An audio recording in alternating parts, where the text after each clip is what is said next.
Welcome student. आज मैं आप लोग को पढ़ाऊंगी पाठ 4 हृदय परिवर्तन। हृदय परिवर्तन एक ऐतिहासिक स्टोरी है जिनके लेखक हैं विश्वंभर नाथ शर्मा कौशिक।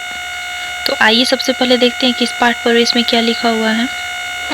प्रस्तुत पाठ दो भाइयों की शत्रुता और प्रतिशोध पर आधारित है, जिसमें लेखक ने यह समझाने का प्रयास किया है कि प्रतिशोध की भावना मन का क्षणिक आवेग होता है, किंतु यह जब किसी मनुष्य के हृदय में आती है तो उसे संवेदनहीन, मलिन, दुष्ट और दुराचारी बना देती है। लेकिन जब भाई के शत्रु बने एक भाई के हृदय में देश प्रेम और भ्रातृत्व प्रेम उमड़ता है तो वह अपना प्रतिशोध भूलकर पुनः अपने भाई और राज्य की रक्षा के लिए प्रस्तुत हो जाता है।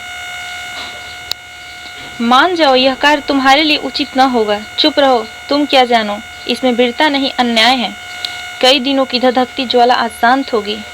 शक्ति सिंह ने गहरी सांस छोड़ते हुए अपनी पत्नी की ओर देखा। कलंक लगेगा, अपराध होगा, पत्नी ने कहा। अपमान का बदला लूंगा, प्रताप के गर्व को मिट्टी में मिला दूंगा। आज मैं विजयी होकर आऊंगा, दृढ़तापूर्वक कहकर शक्ति सिंह ने शिविर के द्वार से देखा। मुगल सेना के चतुर सिपाही अपने अपने घोड़ों की परीक्षा ले रहे थे। धूल उड़ रही थी। बड़े साहस से सब एक दूसरे में उत्साह भर रहे थे। निश्चय ही महाराणा की हार होगी। 22,000 राजपूतों को दिन भर में मुगल सेना काट कर सूखे डंठल की भांति गिरा देगी। शक्ति सिंह ने सगर्व कहा, भाई से शत्रुता निभाकर क्या देशद्रोही बनोगे। कहते कहते उस राजपूत बाला की आंखों में चिंगारियां निकलने लगी। शक्ति सिंह अपराधी के समान विचार करने लगा। प्रतिशोध के उन्माद उसके नस नस में दौड़ रहा था। प्रताप के प्राण लेकर ही छोड़ेगा, ऐसी प्रतिज्ञा की थी उसने। नादान दिल की तरह न मानेगा, उसे कौन समझा सकता था। रणभेरी बजी। मुगल सैनिक मैदान में एकत्र होने लगे। बिजली की भांति तलवारें चमक रही थी। युद्ध के लिए भुजाएं फड़क रही थी। शक्ति सिंह ने घोड़े की लगाम पकड़ते हुए, आज अंतिम निर्णय होगा, मारूंगी या मारकर ही लौटूंगा। शिविर के द्वार पर खड़ी उसकी पत्नी अपने भविष्य की कल्पना कर रही थी। उसने बड़ी गंभीरता से कहा कि ईश्वर तुम्हें सद्बुद्धि दे, यही प्रार्थना है। एक अपूर्व अभियान की तैयारी थी। प्रकृति कांप उठी। घोड़े और हाथियों की चित्कार से आकाश थर्रा उठा। बरसाती हवा के थपेड़े से जंगल के वृक्ष रणनाद करते हुए झूम रहे थे। पशु पक्षी भय से त्रस्त होकर आश्रय ढूंढने लगे। बड़ा विकट समय था। युद्ध के उस मैदान में राजपूती सेना मोर्चाबंदी कर रही थी। हल्दी घाटी की ऊंची चोटियों पर भील धनुष चढ़ाए उन्मत्त थे। महाराणा की जय पर्वतमाला से टकराती ध्वनियों के साथ प्रताप की सेना मुगल सेना में घुस पड़ी। युद्ध आरंभ हुआ। भैरवी रणचंडी ने प्रलय का राग छेड़ा। सैनिक हिंसक जानवर की भांति अपने अपने लक्ष्य पर टूट पड़े। उनके निडर घोड़े हवा से बातें करने लगे। तलवारें चमकने लगी। पर्वतों के शिखर से विषैले बाण मुगल सेना पर बरसने लगे। सुखी हल्दी घाटी में रक्त की धारा बह चली।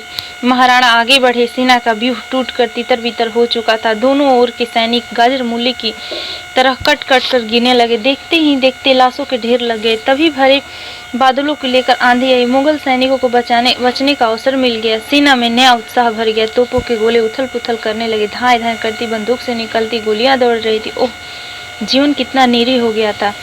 जान की बाजी लगी थी। हमले पर हमले हो रहे थे। महाराणा सबके तरफ से घिरे थे। वे संकट में पड़ चुके थे। बचना कठिन था, परंतु मेवाड़ का गौरव इतना दुर्बल नहीं था। 7 बार घायल होने पर भी उनके पैर उखड़े नहीं थे।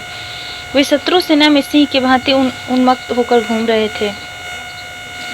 तभी सहसा विपत्ति की इस घड़ी में महाराणा की सहायता करने उनके वीर सरदार मन्ना जी सहित वहां पर आ पहुंचे। महाराणा ने आश्चर्य से उनकी ओर देखा। वे कुछ समझ पाते इससे पहले ही राजा जी ने उनके मस्तक से मेवाड़ का राज चिन्ह को उतार कर अपने मस्तक पर धारण कर लिया। अब राणा ने आश्चर्य और क्रोध पूर्वक पूछा, यह क्या? आज मरते समय एक बार राज चिन्ह धारण करने की तीव्र इच्छा उत्पन्न हो उठी है, हंसकर मन्ना जी ने कहा। राणा ने उस उन्मादपूर्ण हंसी में अटल धैर्य देखा था। मुगल सेना में से शक्ति सिंह इस चातुरी को समझ गया। उसने देखा कि घायल प्रताप रण क्षेत्र से जीते जागते निकले चले जा रहे। मुगल सेना मन्ना जी को प्रताप समझकर उन्हीं पर टूट पड़ी है। उसी समय शक्ति सिंह ने महाराणा के पीछे अपना घोड़ा छोड़ दिया।